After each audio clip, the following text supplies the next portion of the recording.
What's up YouTube? It's Matthew here once again with another video, and in today's video we're going to talk about talking with sellers either over the phone or in person. Before we go on, be sure to like this video, subscribe, turn on post notification bell, and comment down below. Make sure you guys smash that like button. That really helps this channel and this video become more discoverable for this channel to grow and whatnot. And you all, this channel is for you all to give you all value and also accountability for myself. Like, I'm putting myself out here, and so I want to say I'm not a guru. I'm not doing hundreds of thousands of dollars in wholesale deals a month, but I'm just here so I can relate to you all and grow together in our real estate journey. Now, how to talk to sellers or talking to sellers. So some recent phone calls I had, I've been getting, this common rejection of people wanting to take their time. Hey, I'll let you know. Hey, talk to me later. Oh, call me back in about a month. These common rejections. And I've been learning that you really need to bring the seller to the point where they're ready to sell now. You got to make it apparent, like, hey, this is the opportunity to sell your house right now. And I think to get there, you have to go to their pain points.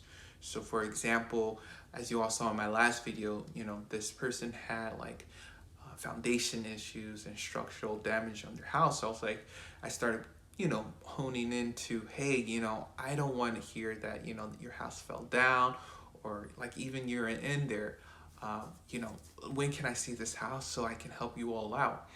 And I think going to their pain points and why they're distressed, I'm not trying to take advantage of anybody or trying to manipulate anybody.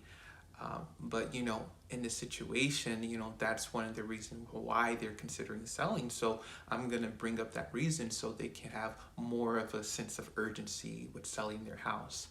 And, as you all know, I'm growing in this business.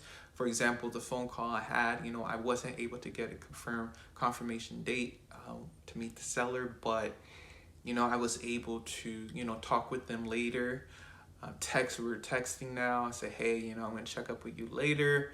And now, it's in my follow-up lead list that I'm going to follow up with every week so I can get into the house and look at it. But yeah, being persistent and perseverance. So like these common rejections, and I talked to someone else yesterday and they were saying the same, today actually, and they were saying, yeah, I don't know for sure. They're building nearby, so they may offer me a price for my house and I may be interested, and things like that. And so I kept her on the phone because, I noticed in the past I would have cut it short. I would have been like, oh, okay. All right, well, no problem. Well, thanks for calling. If anything changes, let me know. That's not the mentality you need as a go-giver, as a go-getter, and in this business. When she said that, I actually did think, oh, maybe I should just hang up. I was like, okay, let me know the situation. Why are you now not considering selling? And then she told me the story about companies moving in, blase. I was like, they may just offer land value because they are planning to just tear down your property. Would you consider maybe getting a higher offer if someone wants to actually buy your land and your property? And she said, yeah, maybe. And then I was like, okay, I'll give you my personal cell. I'll call you later this week, type of thing. So that's how it is.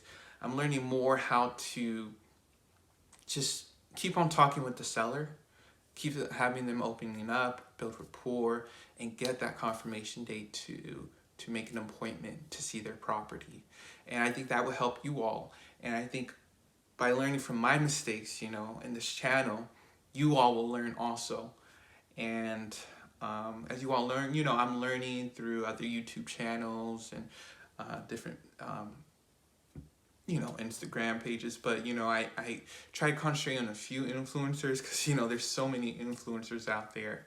But yeah, it's just how to deal with those objections, and I think it's by honing into their pain points, bringing that up constantly, and creating that sense of urgency within them. As you all know, I'm growing in this business like with you all, so I hope you all can relate. Comment down below like a common rejection that you all have when you're talking to sellers over the phone or in person. How do you all handle it and whatnot?